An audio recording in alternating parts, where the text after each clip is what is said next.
Cyber cell कैसे काम करता है? साइबर सेल की वर्किंग कैसे है? कैसे आपके अकाउंट में साइबर सेल नियन लगा सकता है?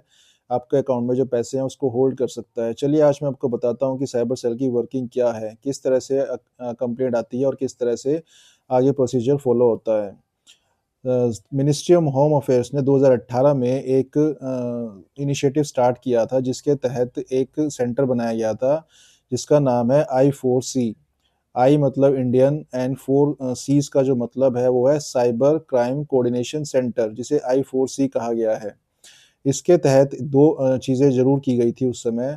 2018 में एक national crime cyber reporting portal बनाया गया था, जिसे एनसीआरपी कहा जाता है, जिसके ऊपर आप अगर आपके साथ कोई साइबर क्राइम होता है तो आप रिपोर्टिंग कर सकते हैं, कंप्लेंट रजिस्टर करवा सकते हैं।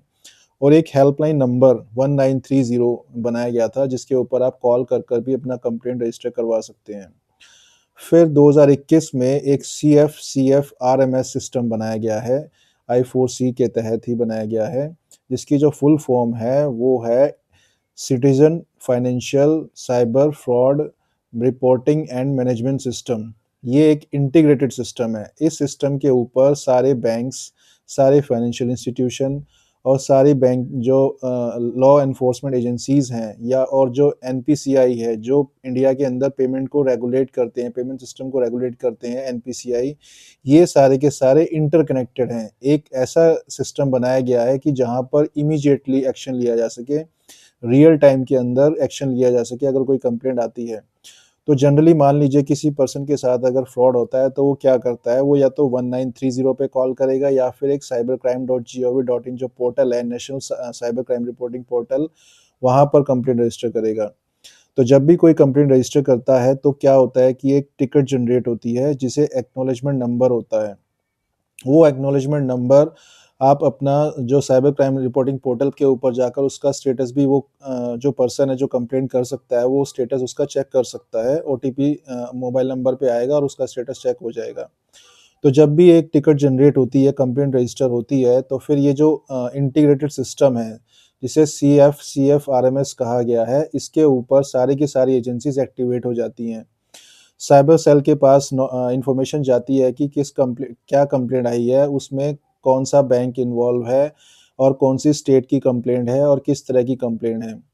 उसके हिसाब से ही वो पर्टिकुलर बैंक को वो कंप्लेंट तुरंत उसी समय इमीडिएटली रियल टाइम बेसिस के ऊपर शेयर कर दी जाती है कि भई इस अकाउंट के रिगार्डिंग कंप्लेंट आई है। अब जो कंप्लेनेंट है, जिसने कंप्लेंट की है, जो विक्टिम है, उसके अकाउंट से पैसे निकल कर जिस बैंक अकाउंट में पैसे जाते हैं, सबसे पहले उस बैंक अकाउंट के ऊपर चेक किया जाता है कि उसके अंदर बैलेंस है कि नहीं है। अगर उसके अंदर बैलेंस है तो उसके ऊपर लियन मार्क कर दिया जाता है तुरंत। अगर उसमें पैसे नहीं है, अगर उससे पैसे निकल के किसी दूसरे बैंक अकाउंट में चले गए हैं, तो फिर वो कंप्लेंट उस दूसरे बैंक को चली जाती है और वहाँ पर लियन मार्क कर दिया जाता है। इस तरह से इसे लेयरिंग कहा जाता है ट्रांज़ैक्शन की, वो चेक कर लिया जाता है कि ट्रांज़ैक्शन कितने बैंक्स के मूव कर चुकी है, तो फाइनल जो बैंक होता है जहाँ पर एक्चुअल में पैसे अवेलेबल हैं, अगर अवेलेबल है तो लियन मार्क कर दिया जाएगा और उसको इन्फॉर्म कर दिया जाता है उस बैंक को कि भई ये कंप्लेंट आई है। अब इन्फॉर्म कैसे किया जाता है? अब मैं खुद एक बैंकर हूँ, तो मेरे पास भी कल ही एक मेल आई थी जिसके अंदर इस सिस्टम को पूरा समझाया हुआ था और एक मेल में डिस्क्राइब किया हुआ था कि कैसे क्या-क्या इन्फॉर्मेशन मेल के अंदर दी जाती है। तो जब लियन मार्क होता है अकाउंट के ऊपर, इस जो सीएफआरएमएस सिस्टम है, वहाँ से एक मेल जाती है पर्टिकुलर बैंक को जहाँ पर लियन मार्क होता है। उस मेल के अंदर क्या-क्या डिटेल्स होती हैं, उसके अंदर एक तो कंप्लेंट डेट होती है, कैटेगरी ऑफ कंप्लेंट होती है, एक्नॉलेजमेंट नंबर होता है और जो लोकल एसएचओ है वहाँ का साइबर सेल का, उसका नंबर होता है, उसकी मेल आईडी होती है, उसकी लोकल एड्रेस होता है उसके ऑफ़िस का और जो कंप्लेंट है, जो कंप्लेनेंट ने जो विक्टिम है जिसने कंप्लेंट किया उसकी थोड़ी-सी एडिशनल इन्फॉर्मेशन होती है कि उसने किस बेस पे कंप्लेंट किया, उसके साथ क्या इश्यू हुआ है जिसने उसने कंप्लेंट की है। तो ये सारी चीज़ें मेल में मेंशन होती हैं। तो जब किसी बैंक अकाउंट के अंदर लियन लगता है तो उसके पास बैंक में एक मेल जाती है और उसके सर्वर में एक रेफ़रेंस नंबर भी जनरेट हो जाता है, जिसकी वजह से बैंक मैनेजर को या बैंक एम्प्लॉयी को पता लग जाता है कि ये साइबर सेल की कंप्लेंट है। वहाँ पे पर्टिकुलर साइबर सेल और साइबर सेल का जो कंप्लेंट कोड है 994 और एक्नॉलेजमेंट नंबर ये मेंशन होता है, जिसकी वजह से आपके अकाउंट में लियन मार्क होता है। तो मैंने देखा है कई मेरे वीडियोज़ में जो कमेंट्स भी आए हैं लोगों के कि हमें पता नहीं चलता कि किस ट्रांज़ैक्शन की वज़ह से हमारा साइबर लियन हुआ है। तो इसको जानने का सबसे ईज़ी तरीका यही है कि आप अपने बैंक जाकर पता करिए कि भई किस ट्रांज़ैक्शन की वज़ह से साइबर लियन लगा हुआ है। उसके अंदर एक्नॉलेजमेंट नंबर होता है, एक्नॉलेजमेंट नंबर के बाद आप मेल चेक कर सकते हैं बैंक में, तो मेल के अंदर जो लोकल साइबर सेल है, जहाँ से कंप्लेंट लगी हुई है, जो इन्वेस्टिगेटिंग ऑफ़िसर है, उसका नंबर, ईमेल आईडी भी मेंशन होती है, तो आप उनसे वो डिटेल लेकर वहाँ पे कॉन्टैक्ट कर सकते हैं।